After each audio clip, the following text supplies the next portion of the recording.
नमस्ते फ्रेंड्स, मेरा नाम है विशाल और आप देख रहे हैं डीजी यानी कि ड्रामा गुरु। तो आज हम लोग बात करने वाले हैं गुमे किसी के प्यार में आज के एपिसोड के, जिसमें कि हमें देखने को मिलता है कि हमारा पहला जो सीन है, ईशान और सुरिखा की बातचीत हो रही होती है, जिसमें कि ईशान सुरिखा के पैरों के पास बैठा हुआ होता है और उसको बताता है कि देखिए, आपकी हेल्थ मेरे लिए सबसे पहली प्रायोरिटी, तो प्लीज़ आप अपना ध्यान रखा करिए और स्ट्रेस मत लिया करिए। ठीक है। उसके बाद हमें कट टू चेज़ हमें ये देखने को मिलता है कि ईशान से सुरेखा कहती है कि देख, चलो ठीक है, अब तुम कॉलेज जाओ। तो जब ईशान कॉलेज जाने के लिए उठता है तो रीवा उसको रोक लेती है और कहती है कि 2 मिनट रुको, थोड़ा काम है। ठीक है। जिसमें कि रीवा चली जाती है। रीवा फिर लौटती है लंच बॉक्स के साथ और ईशान से कहती है कि तुमने देखो खाना नहीं खाया था, तो ये लंच बॉक्स ले जाओ, इससे खाना खा लेना। ठीक है। कट टू सीन 2 हमें ये देखने को मिलता है कि जो शिखा है और अस्मिता है वो बात कर रही होती है किचन में खड़े होकर, जिसमें कि शिखा रिग्रेट कर रही होती है, उसने ईशान के सामने सभी की साइड नहीं ली अक्का साहब की वजह, डर की वजह से। ठीक है। जिससे कि वो थोड़ा अपना रिग्रेट दिखा रही होती है। तभी अस्मिता भी कहती कि हाँ, मुझे तो और तुमसे ज़्यादा रिग्रेट है कि मैंने कभी ईशान को उसके मॉम की सच्चाई नहीं बताई, ईशा की सच्चाई ही नहीं बताई।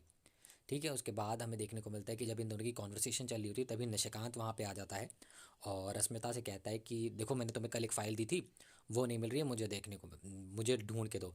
जबकि व्यूअर्स, ज़्यादा व्यूअर्स हम लोग समझ सकते हैं कि वो ये सब सुन चुका है और अस्मिता को डराने की कोशिश कर रहा है। कहने का मतलब है कि उसको रूम में बुलाने के लिए ये सब कर रहा है। ठीक है। उसके बाद अस्मिता रूम में चली जाती है। पीछे से निशिकांत आता है और उसका हाथ पकड़ के मोड़ देता है। इन द सेंस उसको डराने की कोशिश करते हुए, वार्न करते हुए कहता है कि देखो, घर में अक्का साहब के खिलाफ मत जाना, और तो जो तुम उल्टा अनाप शनाप बक रही थी अक्का साहब के खिलाफ, आगे से ये मत करना, ये नहीं होना चाहिए घर में। ठीक है। ये तो ये वॉर्न करने के बाद जब वो निकल जाता है तो अश्मिता रोती रहती है। ठीक है। उसके बाद हमारा कट टू सीन 3 हमें दिखाया जाता है कि ईशान वापस आता है घर में। अंदर घुसते देखता है कि सब एकदम शांत है, अंधेरा है, तो वो समझ आता है कि हाँ ठीक है, सब सो रहे हैं। तो फिर सीधे वो अपने रूम की तरफ जाता है, जिसमें कि हमें देखने को मिलता है कि जो सवी है वो अभी भी अपने एक पैर पे खड़ी है।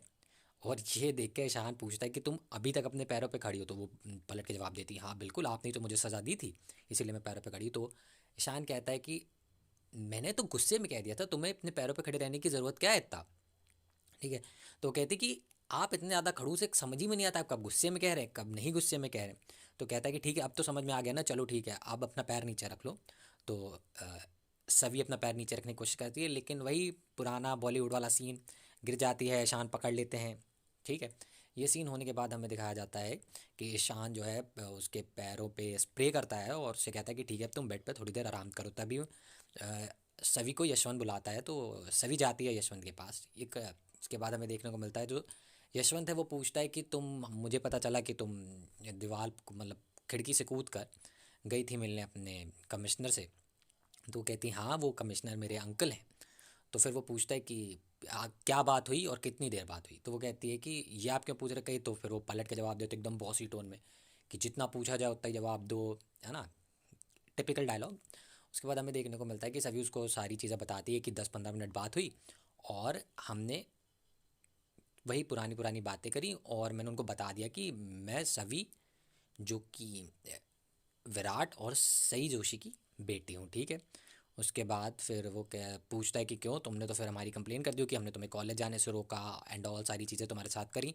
तो उसमें इसके जवाब में सभी कहते हैं कि देखिए, मैंने ऐसा कुछ नहीं किया है, आपके परिवार के मेरे ऊपर बहुत एहसान है, एहसान ईशान सर के बहुत ज़्यादा एहसान है मेरे सर पे, लेकिन मैंने ऐसा नहीं किया है। ठीक है। तो फिर यही कॉन्वर्सेशन होती है। उसके बाद यशवंत उसको भेज देता है। ठीक है।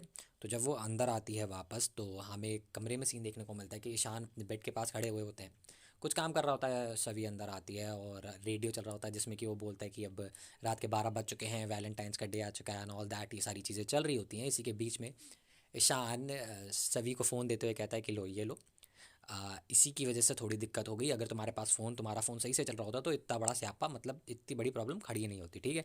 तो फिर वो पूछती है कि इसमें फ़ोन ही है ना? तो वो कहता नहीं, इसमें टाइम बॉम्ब है। एंड ये थोड़ी सी बैंटर होती है दोनों के बीच में। इसके बाद हमें देखने को मिलता है कि जो सवी है वो फ़ोन निकाल के देखती है तो उस पर एक क्यूट सा कवर, और वो तो वो उसको तो पूछता है कि देखो तुम्हें पसंद आया ना? तो यही फिर से थोड़ा सा बैंटर होता है। उसके बाद हमें कट टू सीन हमें दिखाया जाता है कि निशिकांत और यशवंत बात कर रहे होते हैं, जिसमें कि हमें देखने को मिलता है कि निशिकांत कहता है कि रिसेप्शन होने के बाद तो ये फिर से कॉलेज जाने लगेगी, लेकिन यशवंत कहता है कि नहीं, हमें इसको कॉलेज जाने से रोकना होगा क्योंकि किडनैपिंग वाली बात सामने आ जाएगी, बहुत ज़्यादा बाहर निकलेगी तो ये। लेकिन निशिकांत कहता है कि इस पे तो फिर ईशान बहुत ज़्यादा गुस्सा करेगा।